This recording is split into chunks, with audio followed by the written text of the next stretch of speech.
Yes तो आज हम स्टार्ट कर रहे हैं determinant method for solving linear equations. अब क्या होते हैं डिटरमिनेंट? अच्छा, इस रूल का और एक नाम, मतलब इस मेथड का और एक नाम है जिसको हम बोलते हैं क्रैमर्स रूल। तो सबसे पहले तो हम समझेंगे कि ये डिटरमिनेंट क्या होता है एंड उसे कैसे सॉल्व किया जाता है। आ जाओ देखते हैं। तो यदि दो स्ट्रेट लाइंस के बीच में चार अल्फाबेट लिख दिए गए हैं तो इसको हम बोलते हैं डिटरमिनेंट। ठीक है, अब डिटरमिनेंट को सॉल्व कैसे किया जाता है उस चीज को पहले देख लो। पहले जो पहला नंबर है उसके डायगोनल में दूसरा जो नंबर है उन दोनों को आपको करना पड़ेगा इनटू, यानी आप क्या करेंगे a1 इनटू में क्या करेंगे b2। फिर आपको कंपल्सरीली बीच में लगाना है माइनस।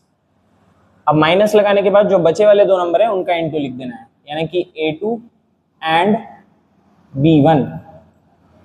अब इसी चीज को हम कहते हैं डिटरमिनेंट। अब इसको मैं एक एग्जांपल से आपको समझाऊंगा नंबर लेके, क्योंकि जब तक नहीं समझाऊंगा आपको ये चीज समझ नहीं आएगी मैं क्या बोलना चाह रहा हूँ। बस ध्यान रखना, पहले ये वाला डायगोनल सॉल्व किया जाता है। चलो अब एक नंबर वाले डिटरमिनेंट से स्टार्ट करते हैं। अब जैसे यहाँ पर पहला नंबर कौन है 3, 3 के डायगोनल में कौन है 5, तो पहले इन दोनों का इंटू करिए 3 इंटू 5, फिर लिखिए बीच में माइनस। अब जो बचे हुए दो नंबर है उनका इंटू लिख दीजिए, यानी 2 इंटू में 4, तो ये बन गया 3 5 से कितना हो जाएगा 3 5 हो जाएगा 15 माइनस 2 4 से कितना हो जाएगा 8, और 15 माइनस 8 वो हो जाएगा total 7।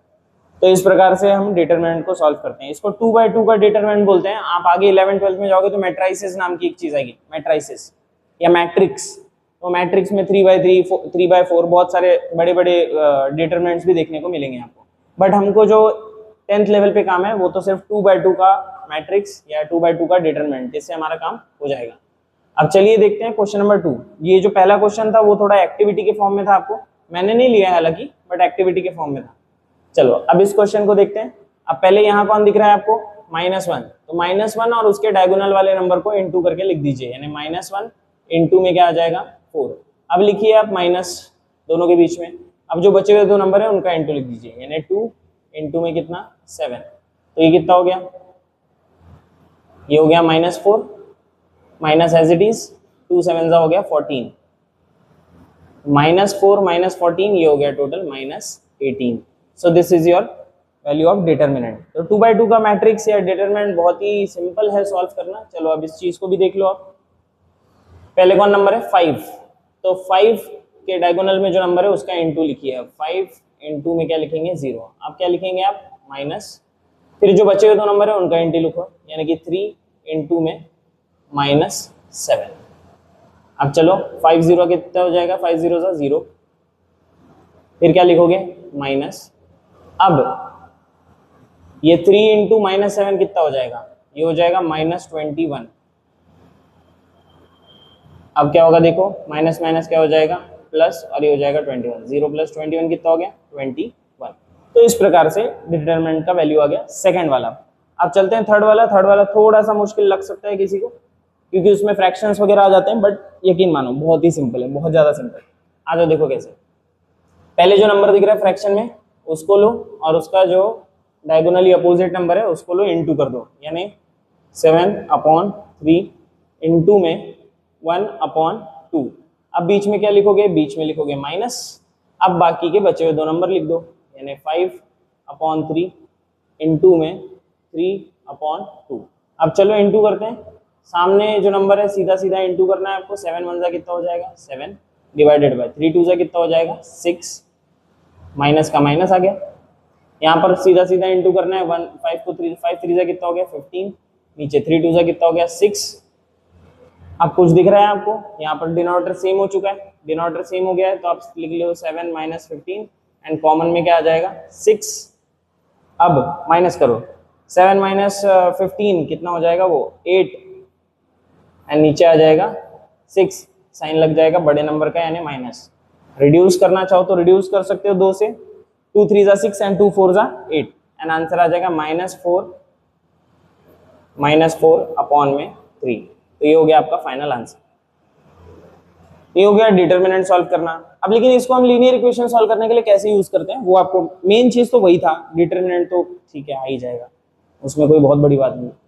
For solving linear equations how will you use this determinant technique? अब जो लीनियर इक्वेशन है पहले उसका जनरल फॉर्म पता होना चाहिए आपको।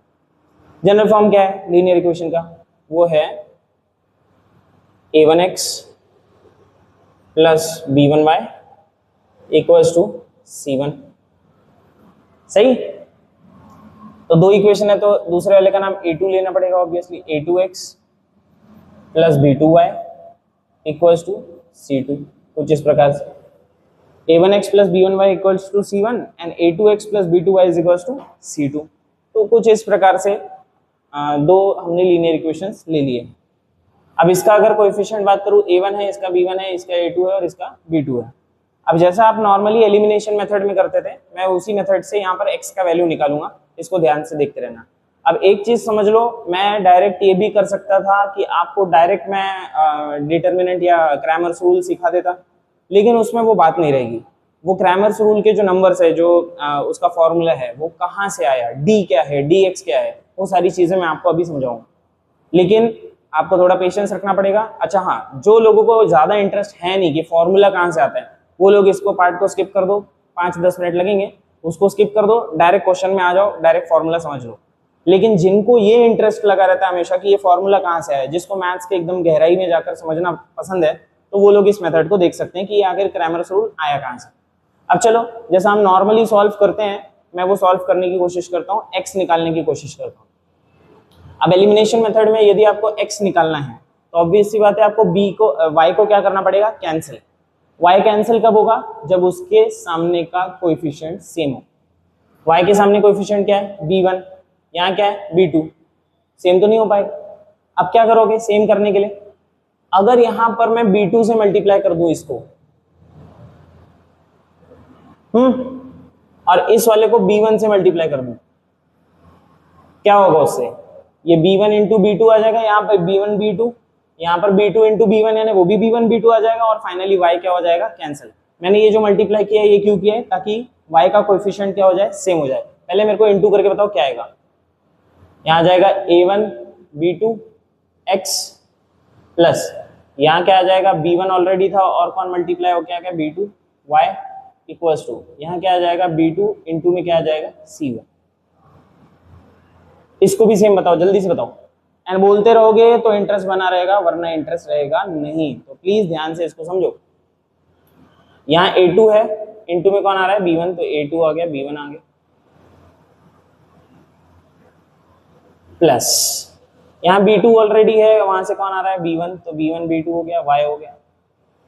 यहाँ c2 ऑलरेडी है, b1 वहां से आ रहा है, तो b1 इंटू c2 हो गया, b1 इंटू c2। ध्यान से देखो अब इसको, यहां देखो क्या दिख रहा है, अरे क्या दिख रहा है, y का कोएफिशिएंट क्या हो गया, सेम। यहाँ पर भी b1 b2 आ गया, यहाँ पर भी क्या आ गया, b1 b2।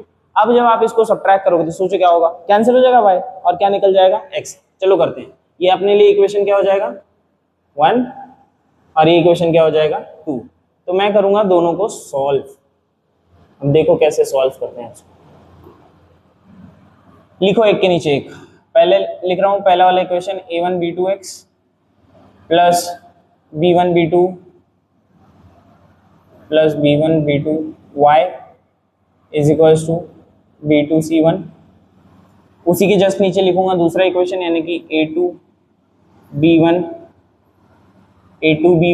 x, अच्छा है x नहीं लिखा, sorry, a2 b1 x plus b1 b2 y equals to क्या आ जाएगा, b1 c2। ये हो गया इक्वेशन 2। अब चलिए देखिए, ये y जो है उसके कोएफिशिएंट सेम दिख रहे हैं, लेकिन साइन भी सेम है। अगर आपने एलिमिनेशन मेथड नहीं देखा है, आपको नहीं आता है, कोई भी डाउट है उसमें, पहले पिछला वीडियो देखकर आना, वरना आपको समझने वाला नहीं। तो चलो, जो लोग पिछला वीडियो देख कर आए या फिर जिनको ऑलरेडी आता है एलिमिनेशन मेथड, उनको पता होगा सेम साइन जब रहेगा तो कटेगा तो नहीं, हमको करना पड़ेगा साइन चेंज। साइन चेंज करने के लिए हम क्या करते हैं, सब्ट्रैक्ट, क्योंकि सब्ट्रैक्ट करने से सब साइन चेंज हो जाते हैं। जैसे यहाँ पर प्लस का क्या हो जाएगा माइनस, प्लस का क्या हो जाएगा माइनस, प्लस का क्या हो जाएगा माइनस। तो ये तो हो गया नए वाले साइंस। अब चेक करो ध्यान से क्या होगा, यहाँ पर a1 b2x में से माइनस होने जा रहा है, क्योंकि इसका नया साइन क्या है, माइनस। मैं फिर से बोल रहा हूँ, एलिमिनेशन देख कर आओगे तो ही समझेगा, क्योंकि इसका नया साइन क्या है, माइनस, वो समझना चाहिए। क्या आ जाएगा, a2 b1 और क्या आ जाएगा x। अच्छा ये तो कैंसिल हो जाएगा, प्लस माइनस माइनस होता है, ये सेम है ऊपर नीचे तो कैंसिल आउट होके 0 आ जाएगा।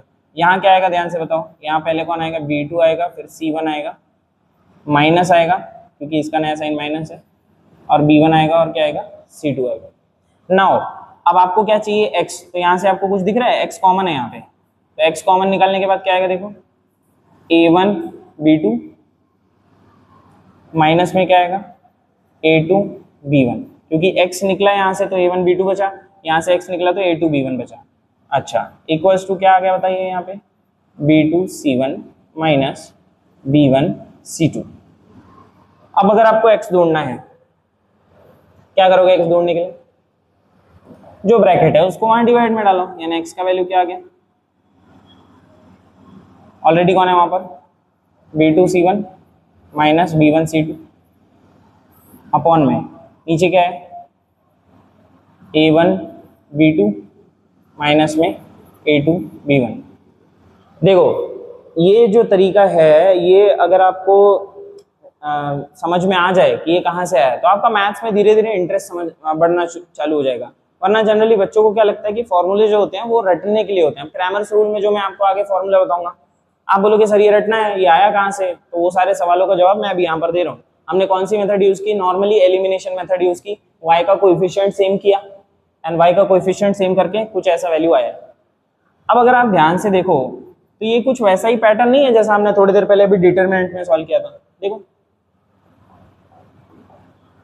पहला जो मैंने आपको बताया थी कुछ ये देखो क्या लिखा है, a1 b2 minus a2 b1, ऐसा ही कुछ वहां देखने को मिलेगा।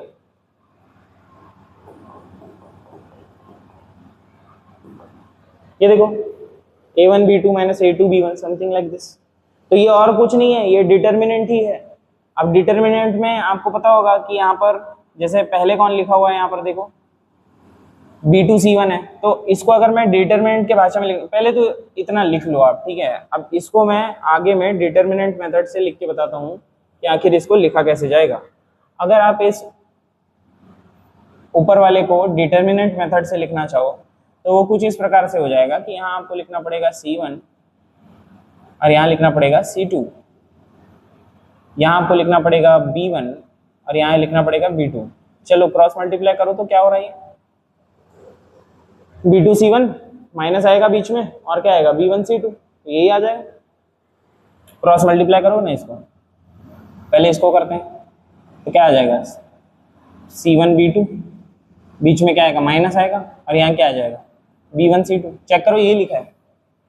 आप बोलोगे सर यहाँ पर b2 पहले है, अरे भाई इनटू में आगे पीछे चलता है, 3 इंटू 2 कितना होता है 6, 2 इंटू 3 कितना होता है 6, तो ये और ये दोनों सेम ही चीज है। अब b1 c2 है, यहाँ b1 c2 तो एज इट इज मिल ही गया अपने को, तो इसका मतलब कहीं ना कहीं मैं ऊपर में ये वाला डिटरमिनेंट लिख सकता हूँ। अच्छा उसी प्रकार जो मैंने वहां पर सॉल्व किया था, a1 a2 लिख लो, यहाँ पर b1 b2 लिख लो, तो क्या आएगा बताओ, a1 b2 क्रॉस मल्टीप्लाई करोगे तो क्या आएगा a1 b2 माइनस में क्या आएगा a2 b1, ये a2 b1 माइनस में बचा हुआ। चेक करो यहाँ क्या लिखा है, a1 b2 a1 b2 a2 b1 a2 b1, बीच में क्या है माइनस। इसका मतलब कहीं ना कहीं मैं x को ऐसे लिख सकता हूँ, ऊपर में determinant c1 c2 b1 b2 and नीचे में डिटरमिनेंट क्या लिख सकता हूँ, a1 a2 b1 b2। तो बेसिकली x निकालने के लिए मेरे को दो डिटरमिनेंट सॉल्व करने पड़ेंगे। अच्छा इस डिटरमिनेंट का उन्होंने सिंबल जो रखा है वो dx रखा है और इस वाले का सिंबल क्या रखा है d रखा है। तो dx को जब d से डिवाइड करोगे तो आपको x मिल जाएगा। चलो ये तो हो गई बतंगड़, है ना। जो बच्चे बैक बेंचर्स है या जिनको सिर्फ फॉर्मूला कहाँ से आया उससे कोई मतलब नहीं है, उनको सिर्फ सॉल्व करना आना चाहिए, क्वेश्चन जमने चाहिए, तो उनके लिए तो भैया ये सब कोई काम का नहीं है, वो सिर्फ डायरेक्ट चलो फॉर्मूले पे। और जिन बच्चों को इंटरेस्ट है बहुत ज्यादा कि फॉर्मूला कहाँ से आया, तो फॉर्मूला कोई आसमान से नहीं उतरा, इंसानों ने ही बनाया और पिछले कॉन्सेप्ट के बेसिस पे ही बनाया है। पिछला कॉन्सेप्ट कौन सा, एलिमिनेशन मेथड। तो एलिमिनेशन मेथड से अपना कौन सा मेथड बनाया, क्रैमर्स रूल। अब आते हैं अपन डायरेक्ट फॉर्मूले पे, जिसपे मैक्सिमम बच्चों को जिसमें इंटरेस्ट हो। यस तो यहाँ पर हमको 3 टाइप के डिटरमिनेंट सॉल्व करने पड़ते हैं, जिसमें पहले का नाम होता है A1 A2 B1 B2, उसका नाम है D। सॉल्व करोगे इसको बाद में, पहले अभी सिर्फ फॉर्मूले जिनको, क्योंकि बहुत लोगों को सिर्फ फॉर्मूले में इंटरेस्ट होता है, तो भाई फॉर्मूले बता रहा हूं मैं। dx का क्या फॉर्मूला लिखना है, अभी अभी आपने देखा उसमें C1 C2 पहले था और B1 B2 बाद में। अब मैं इतने सालों से पढ़ा रहा हूँ, मेरे को मालूम है मैक्सिमम बच्चे इसमें गलती करते हैं। उनके दिमाग में पता नहीं ये क्यों भरा होता है कि भैया B पहले आएगा C बाद में आएगा, इसको पहले लिख देंगे इसको बाद में लिख देंगे, गड़बड़ हो जाएगा सब। क्योंकि क्रॉस मल्टीप्लाई में बीच में क्या लगाना पड़ता है, माइनस, और माइनस में आगे पीछे करने से वैल्यू चेंज हो जाती है। जैसे 5 - 2 कितना होगा 3, लेकिन 2 - 5 कितना होगा -3, तो दोनों में अंतर हो जाएगा। आप समझो इस बात को, समझा करो इसको, ठीक है। अब चलो ये तो हो गया dx। अब उसी प्रकार आपको एक और, जैसे इन दोनों से तो पहले ही आप मिल चुके हो, जस्ट इसके पहले वाले जो मैं मेथड समझा रहा था उसमें ये दोनों ही डिटरमिनेंट आ चुके थे। dy क्या आता है, तो dy एक एडिशनल आपको डिटरमिनेंट याद रखना है, A1 A2 एंड क्या रखना है C1 C2। यदि आपने ये 3 निकाल लिए डिटरमिनेंट, तो बस अब x की वैल्यू ज्यादा दूर नहीं है। x निकालने के लिए जैसे पिछले देखा होगा आपने क्या आया था, dx को किससे डिवाइड करना है, d। उसी प्रकार अगर y को निकालना है आपको, तो किसको किससे डिवाइड करोगे, dy को d से डिवाइड कर दोगे, एंड बस x और y आ जाएगा। अच्छा, ये भी एक चीज है, बहुत बच्चे ये भी मिस्टेक कर देते हैं। अब जैसे आपको कोई क्वेश्चन है, उसमें वेरिएबल का नाम m और n है, ठीक है, या p और q है, तुम उसमें भी x और y निकाले जा रहे हो, उसमें भी तुम dx और dy लिखे जा रहे हो। अरे भैया जब m और n है तो आप dm और dn लिखो ना, फिर उसको। पता नहीं क्यों गलती करते हैं ये। तो देखो, जो हाईलाइट करने वाली बात है वो ये है, एक तो ये क्यों है, मैं पहले ही बता चुका हूं आपको कि इसमें मैक्सिमम बच्चे क्या करते हैं, B1 B2 पहले लिख ले, C1 C2 बाद में, एंड उनका क्वेश्चन पक्के में गलत होता ही होता है, ठीक है, साइन उल्टा आता है उनका। तो ये चीज का बड़ा ध्यान रखना, मैंने स्टार मार्क लगाया। एंड दूसरी चीज कि अगर आपका जो वेरिएबल है वो m और n है, तो यहाँ जबरदस्ती का x और y डालने की जरूरत नहीं है। ये x और y जनरली हम, क्योंकि x और y ही वेरिएबल लेते हैं, इसलिए मैंने x और y डाला हुआ है। तो चलो ठीक है, तो ये फॉर्मूला आप लिख लो जल्दी से, जिनको फॉर्मूला चाहिए था। फिर हम डायरेक्टली चलते हैं क्वेश्चन पे। तो ये रहा हमारा पहला क्वेश्चन, जो हमको डिटरमिनेंट मेथड से सॉल्व करना है, ठीक है। तो पहले तो हमें इसमें A1 A2 B1 B2 जो भी है वो लिख लेता हूँ। आप भी बोलते रहो साथ में A1 क्या होगा, एंड जोर से बोलो, कोई दिक्कत नहीं है। इतना ही सोचेंगे कि बच्चा पागल हो गया फोन देख देख के, बट ठीक है, बोलना जरूरी है। A1 कितना हो गया 3, B1 कितना हो गया -4, एंड C1 कितना हो गया 10। अब उसी प्रकार सेकंड इक्वेशन में क्या बोलोगे आप, A2 कितना हो गया बताओ जल्दी से, 4, B2 3, एंड C2 वो हो गया बेटा 5। ये कुछ अलग ही इफेक्ट है भैया, ये हो गया। तब देखो ये 3 हो गया, -4 हो गया, 10 हो गया, 4 हो गया, 3 हो गया और 5 हो गया। अब तुमको याद होगा, एक एक करके निकालो, मैं 3 कॉलम बना देता हूँ पहले ही। जो लोग समझदार हैं बताओ मैंने 3 कॉलम क्यों बनाए। तो पहले तो d निकालने के लिए, फिर dx निकालने के लिए, एंड फिर लास्ट में dy निकालने के लिए। आ जाओ सबसे पहले d निकालें। d में क्या होता है याद है, उसमें होता है A1 A2, n होता है B1 B2। सीधा साफ मामला है, वैल्यू पुट कर देंगे हम। A1 की वैल्यू कितनी है 3, A2 की वैल्यू कितनी है 4, B1 की वैल्यू कितनी है -4, एंड B2 की वैल्यू है 3। अब चलो इसको सॉल्व करते रहे डिटरमिनेंट को। तो आपको तो पहले पता है जो यहाँ पर नंबर है उसका डायगोनल वाला नंबर इंटू कर लेना है, तो 3 × 3 कर लेना है, फिर माइनस आ जाएगा, फॉर्मूले का माइनस है। अब जो बचे हुए 2 नंबर है उनको इंटू करना है, तो एक तो भैया 4 है और एक -4 है, तो ब्रैकेट में लिख रहा हूँ मैं 4 × -4। अब सॉल्व करो इसको, 3 3 जा कितना हो गया 9 हो गया भैया। अभी ध्यान से देखो, यहाँ पर 4 4 जा तो 16 हो जाएगा, लेकिन ये माइनस माइनस क्या हो जाएगा प्लस, तो नया साइन हो गया प्लस, और 4 4 जा कितना हो गया 16, आंसर आ गया बेटा 25। ये तो हो गया भैया डी। अब इसी प्रकार से मैं dx निकालूंगा। dx का फॉर्मूला याद होगा तो जल्दी से बोल देना। b1 b2 पहले लिखू ना, पहले c1 c2 आएगा, फिर कौन आएगा b1 b2। अब हम इसमें वैल्यू डालते हैं, वैल्यू डालो, बताओ c1 कितना है 10 है, c2 कितना है 5 है, b1 कितना है -4 है, एंड b2 कितना है 3 है। क्रॉस मल्टीप्लाई करेंगे, पहले ये वाला नंबर डायगोनल पहले, तो 10 इंटू क्या हो जाएगा 3 हो जाएगा, ये आ गया फॉर्मूले का माइनस, और यहाँ जो नंबर है इंटू में 5 इंटू -4 है। तो अब ध्यान से सॉल्व करना, 5 3 जा तो 15 हो गया, माइनस माइनस क्या हो गया प्लस हो गया, 5 4 जा कितना हो गया 20 हो गया। कितना हो गया देखो, ये हो गया 35। कुछ गलत तो नहीं किया, 10 5 ठीक है। b1 कितना है -4 एंड b2 कितना है 3, चलो ठीक ही चल रहा है। तो ये आ गया अपने पास में आंसर कितना आ गया 35।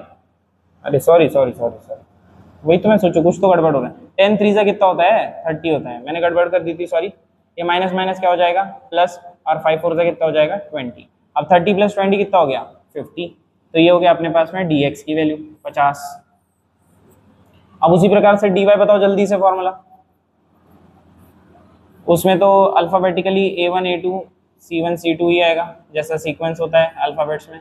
a1 a2 कितना है 3 और 4, 3 और 4, c1 c2 कितना है 10 और 5, तो 10 और 5। अब चलो इंटू करते हैं, पहले ये डायगोनल को इंटू करना है आपको।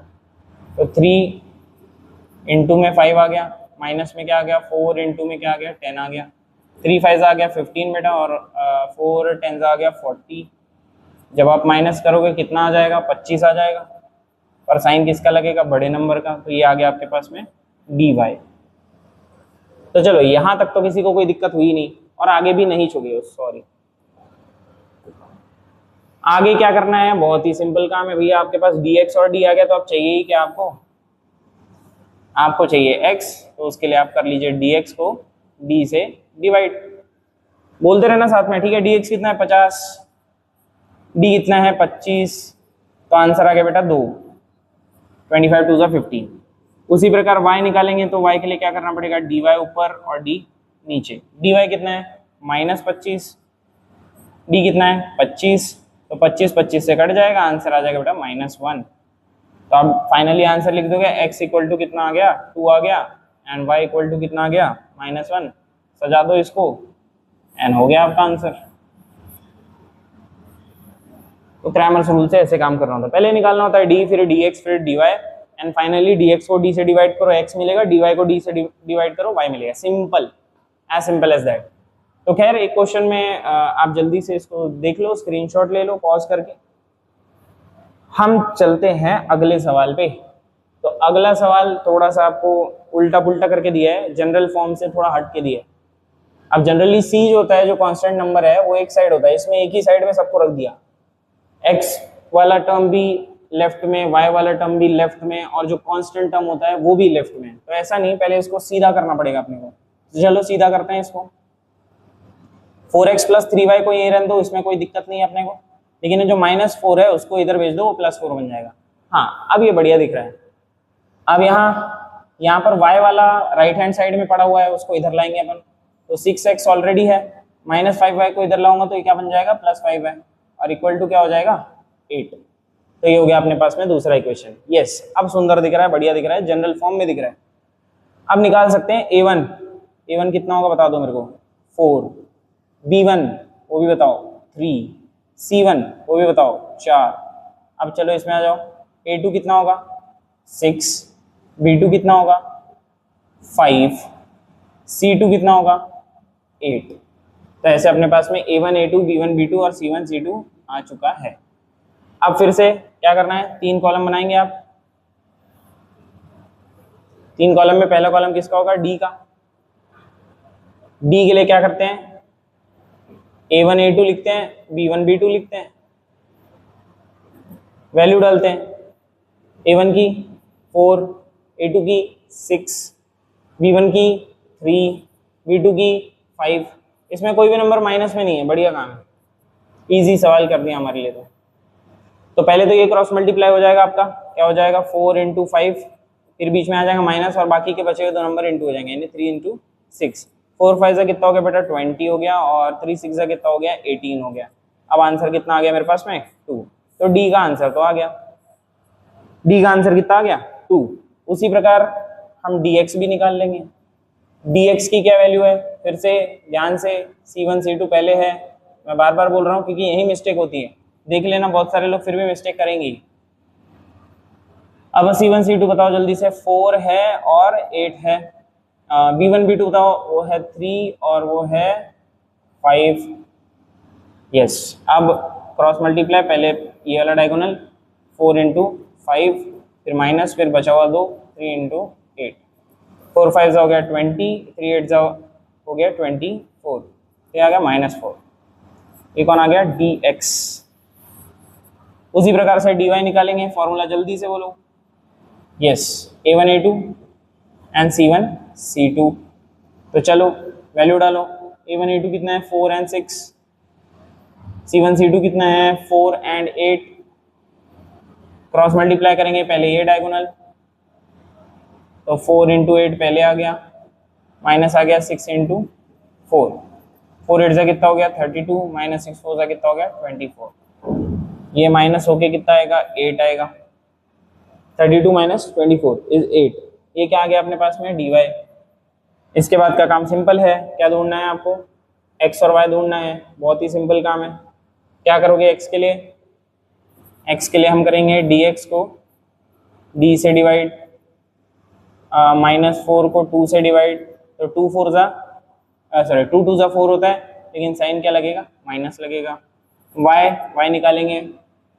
y के लिए क्या करेंगे? dy को d से डिवाइड, dy कितना है? 8, d कितना है? 2, आंसर आ जाएगा 4। लास्ट में x इक्वल टू कितना है? -2 एंड y इक्वल टू कितना है? 4। तो बस ये हो गया आपका आंसर x और y का। तो इसी प्रकार से आप बाकी के क्वेश्चन ट्राई करो, एंड अगर आपको समझ में आ रहा है तो आप कमेंट करो एंड शेयर करो इस वीडियो को अपने फ्रेंड्स के बीच में। एंड जो भी क्वेश्चन आपको नहीं जमे, क्योंकि मैंने कम से कम 4 क्वेश्चन छोड़े हैं आपके लिए सॉल्व करने के लिए, तो आप 4 क्वेश्चन सॉल्व करो एंड कमेंट में अपने आंसर जरूर लिखना, एंड ये भी लिखना कि आपको कौन सा क्वेश्चन नहीं जमा, ताकि मैं उसको एक नेक्स्ट वीडियो में कवर कर पाऊँ। So thank you for today.